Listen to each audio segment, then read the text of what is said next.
Tuntutlah ilmu setinggi langit, mungkin ungkapan peribahasa inilah yang sangat cocok dilayangkan kepada Dr. Made Setiasa SEMM SHMKN yang belum lama ini meraih gelar Doktor Ilmu Hukum pada wisuda ke-37 Universitas Warmadewa atau UNWAR. Pasalnya, pria kelahiran Buleleng 10 Oktober 1964 ini tak henti-hentinya menuntut ilmu untuk memperkaya pengetahuannya. Sebelum meraih gelar doktor, Made Setiasa sudah memiliki 4 gelar, 2 gelar sarjana dan 2 gelar magister. Sehingga, kini suami Nyoman Weni Yulianti ini memiliki 5 gelar akademik. Semangatnya menuntut ilmu pengetahuan membawa bapak dari 2 orang anak ini berhasil meraih lulusan terbaik pada program Doktor Ilmu Hukum, program Pasca Sarjana UNWAR. Bahkan, ia merupakan lulusan perdana yang dihasilkan Prodi S3 Ilmu Hukum PPS UNWAR. IPK-nya pun sempurna yaitu 4,00, lulusan dengan predikat cum laude. Oleh Pak Rektor Pak Tetia, dia menyatakan bahwa ada lulusan yang termuda dan ada juga lulusan yang usianya sudah boleh dikatakan, kita bukan berbicara tua, tapi usianya juga sudah cukup gitu kan. Kalau yang namanya kuliah kan usia berapapun lah, bahkan kemarin tuh di YouTube usia 74 pun juga masih mereka sepanjang mereka punya niat gitu kan, punya kemauan dan mampu untuk itu. Jadi kemarin dia mengawali yang jelas kan telat kuliahnya betul karena memang kehidupan seperti itu. Tetapi begitu selesai kemudian bekerja dalam 1 tahun itu kita melanjutkan lagi, ya kan, kemudian selesai ada sisa gaji lagi, kita pakai melanjutkan lagi. Nah saat ini umur tiang itu umur Oktober ini 59 Pak. Jadi terasa berat, maka pertanyaan kemarin itu adalah suka dukanya lebih banyak dukanya sebenarnya. Karena yang namanya kerja di lembaga keuangan itu Pak Dut kan disiplin waktu, 7:30 sudah harus di kantor. Bagaimana kita bisa mensiasati gitu kan pulang jam 5 itu biar bisa kuliah kan begitu. Itu kan berat banget. Nah kebetulan kemarin itu karena diberikan kewenangan tugas sebagai leader gitu kan, kita bisa mengecek, kita bisa mengawasi, bisa dari mana, dari HP aja juga bisa, kan begitu. Nah itu kita gunakan dengan baik, kita tentu berkoordinasi dengan istri, karena istri pun juga kita kuliahkan. Nah sekarang pun juga profesinya sama seperti yang dia di Denpasar. Nah, jadi waktu itu usianya sudah umur 55 sedikit lah gitu. Dalam hati apakah iya saya masih kuat semampu? Karena kan profesi ini nggak mudah begitu untuk kita berbagi waktu. Maka teman-teman yang seprofesi, aduh Bang Eri kok kuat sekali sih gitu. Gimana cara mengatur waktu? Kembali lagi karena mungkin dulu pernah di brainwash di lembaga keuangan. Nggak ada yang kata tidak bisa, harus bisa. Sehingga 3 tahun itu kita tidak pernah ada komunikasi dengan istri dalam konteks gitu kan. Ya karena dia sudah tahu kuliahnya. Jadi komunikasi dalam artian kita berlibur, kita kemana tidak pernah. Jangankan pernah berpikir malam minggu yuk kita jalan, orang itu kuliah. Tidak pernah itu sama sekali. Minggu kita sudah 3 tahun itu kita puasa. Seperti yang Pak Kaprodi bilang, nggak mudah untuk orang kuliah. Dan itu sempat ya, sebelum pada ujian seminar itu kita, seminar hasil, sempat sakit karena jam 2 bangun kita belajar lagi sampai jam 5, belum problem di kantor. Problem itu artinya waktunya yang terbatas. Bagaimana menangani itu? Ya syukurlah Pak tuh. Jadi bisa selesai seperti yang kemarin dilantik tanggal 16 September. Kemudian motivasinya seperti yang tadi kita bilang, ini untuk mengajak, mohon maaf, terutama di lingkungan kecil tiang aja dulu. Lingkungan kecil keluarga tiang sendiri, kemudian tim tiang sendiri di sini, harus nggak ada cerita yang tidak bisa. Yang penting satu niat. Dan itu pasti berguna ke depannya. Benar, ketika sudah jadi, selesai, mohon maaf banyak yang satu gitu kan. Bisa nggak berbagi sebagai narasumber, bisa nggak seperti ini. Nah itu yang dia rasakan berkah daripada sekolah itu. Dia rasa itu. Di balik 5 gelar akademik yang dimilikinya, ternyata kehidupan masa kecilnya tidak seberuntung anak-anak lainnya pada masa itu. Made Setiase pernah berjualan es keliling untuk bisa memenuhi biaya sekolah dasarnya. Seringkali ia juga ikut melaut di tanah kelahirannya di Desa Sangsit, Buleleng. Begitupun pada saat duduk di bangku SMP dan SMA. Ironisnya lagi, saking tidak mampu membeli seragam sekolah, mengharuskannya berbagi seragam sekolah dengan kakak kandungnya. Sepasang seragam digunakan secara bergantian. Setelah lulus SMA, Made Setiase tidak langsung kuliah karena terbentur biaya. Ia pun mencoba peruntungannya merantau mengikuti jejak kakaknya ke kota Denpasar. Ia bekerja sebagai kernet di tempat kakaknya yang bekerja sebagai sopir salah satu biro perjalanan di daerah Sanur. Baginya, melakoni pekerjaan sebagai kernet cukup berat, sebab bekerja dari pagi hingga pukul 1 malam. Karena tidak kuat, ia memutuskan untuk berhenti dan bekerja di salah satu kontraktor terkenal di zaman itu. Jadi, Tiang cerita sedikit nih mengenai pengalaman Tiang. Jadi Tiang sampaikan dulu kalau Tiang itu berasal dari Desa Sangsit, Pak Tut. Pengalaman dari kecil itu Pak Tut, Tiang saudara berlima.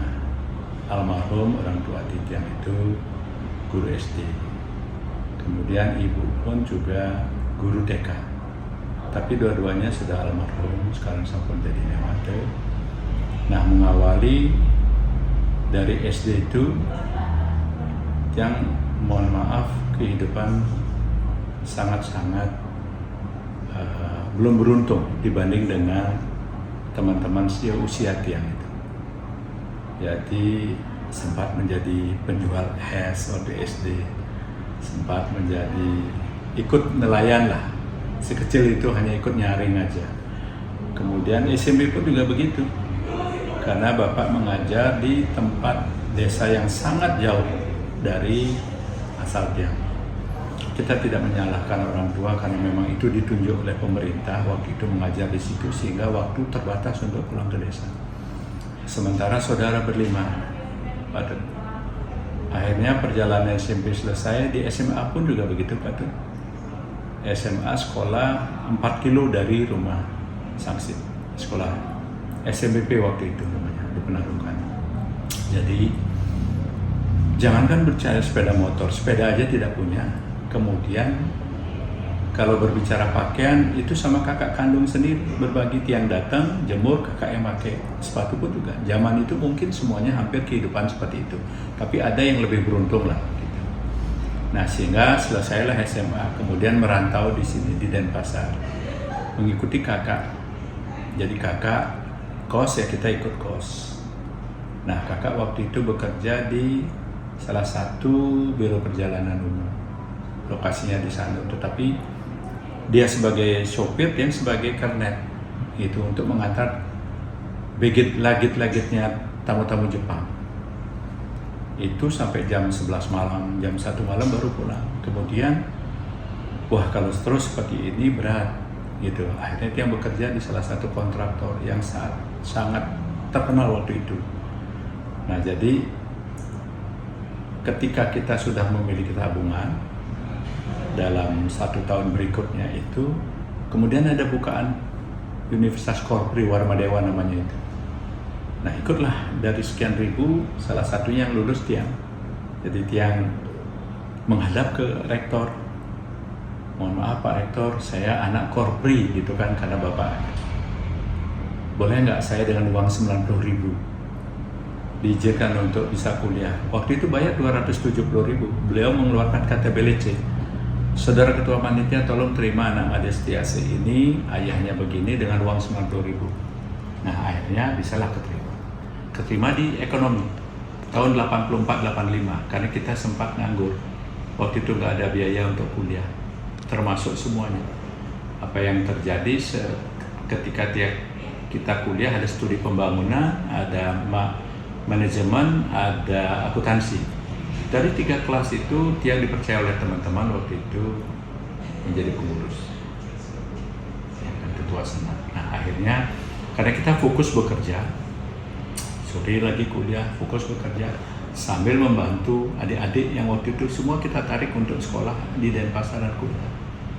Jadi mengawali kita sebagai ya pembantu iya, tukang masak iya, kemudian baru kerja dan kuliah, itulah akhirnya selesai 3 tahun 3 bulan di ekonomi Warmadewa. Waktu itu selesai paling pertama. Kemudian beralih kita, waktu itu ada salah satu bank buka mencari karyawan. Dari 1.500 yang nyari, kemudian screening dari 150, 75, dan 25. Terakhir yang masuk dikirimlah ke Surabaya. Jadi mohon maaf kita tidak sebutkan nama banknya gitu kan, karena apalagi sekarang sudah akuisisi menjadi bank lain. 3 bulan datang ke sini mengawali dari tukang ketik dulu.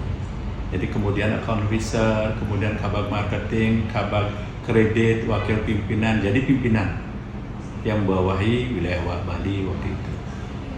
Nah kemudian merger menjadi namanya lain lagi gitu.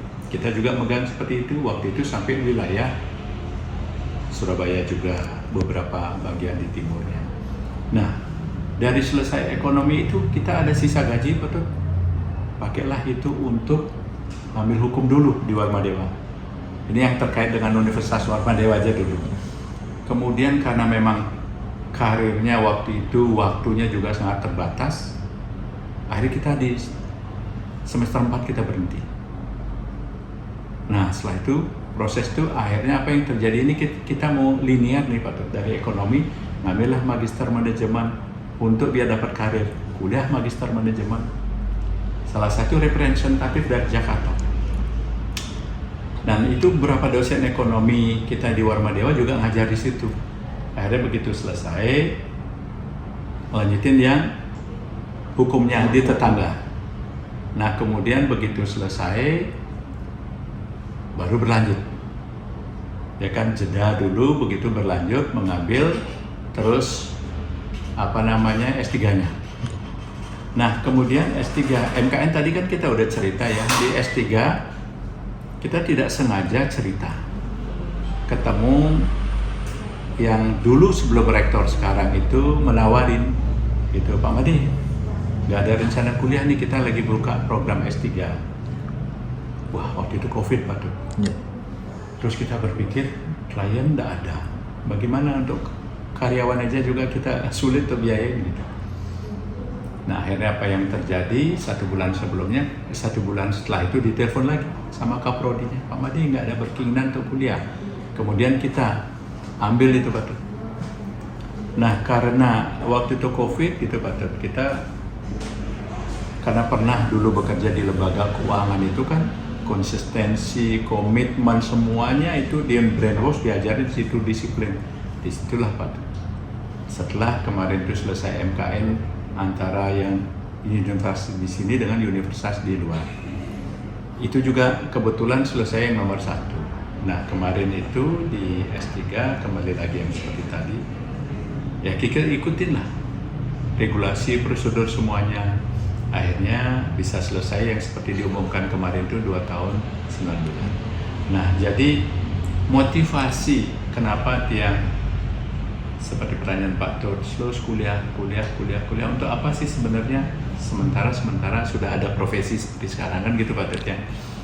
Memang kalau dilihat dari sisi itunya sebetulnya ya sudahlah, dengan profesi ini udah cukup kan begitu Pak Tur. Kenapa? Terus kemudian satu, mudah-mudahan ya Pak Tur, kalau Tiang karena memang tadi satu menghargai sudah ada penawaran untuk kuliah S3 dan memang dulu ada keinginan untuk kuliah S3. Pertama untuk kepentingan diri sendiri dulu. Yang kedua untuk keluarga besar, bahwa ada yang meneruskan, ya kan, profesi ayahnya dulu gitu Pak Tur, di mata kakak, adik-adik dan anak-anaknya. Kemudian anak Tiang sendiri.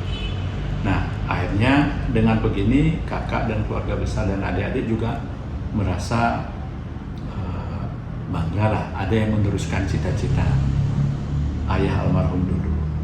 Nah, kemudian kaitannya dengan profesi Pak Tur, kebetulan Tiang dipercaya oleh ketua gitu kan di organisasi untuk memberikan materi di Universitas Warmadewa, MKN juga Pak Tur. Nah, dari situ sehingga ilmu yang Tiang dapatkan nanti kita bisa sharing lagi Satu untuk kepentingan organisasi, kemudian untuk kepentingan mahasiswa. Sama seperti yang sekarang ini yang ada kuliah ini magang, dokter boleh sebentar juga siap diambil juga dia. Artinya itulah salah satu kegunaan daripada tiang sekolah di S3 ini. Terkait hal yang lebih, kita tidak berani berbicara lebih jauh, Pak Tut. Itu nanti kita serahkan kepada beliau di atas, ya kan, bagaimana nanti ke depannya, Pak Tut. Yang penting sekarang ini Tiang menjalankan apa yang sudah Tiang jalankan sebelumnya. Nah, seperti itu, Pak Tut. Dari Tiang mungkin mudah-mudahan bisa berguna, ya kan, untuk seperti yang teman-teman sampaikan, kita tidak berbicara bangsa dan negara, jadi yang ada di depan kita aja dulu. Satu tentu dengan attitude yang kita kedepankan dulu, Pak. Saya kira kalau ilmu itu bisa dipelajari, tapi yang terpenting itu adalah attitude. Pada tahun 2020, ia melanjutkan kuliah doktor ilmu hukum di Unwar. Dengan ketekunan, kedisiplinan, dan komitmen yang dimiliki, ia pun berhasil lulus dengan menimba ilmu selama 2 tahun 9 bulan. Ia dinyatakan sebagai lulusan terbaik program doktor pada wisuda ke-37 Unwar. Winate melaporkan untuk Bali Pos TV.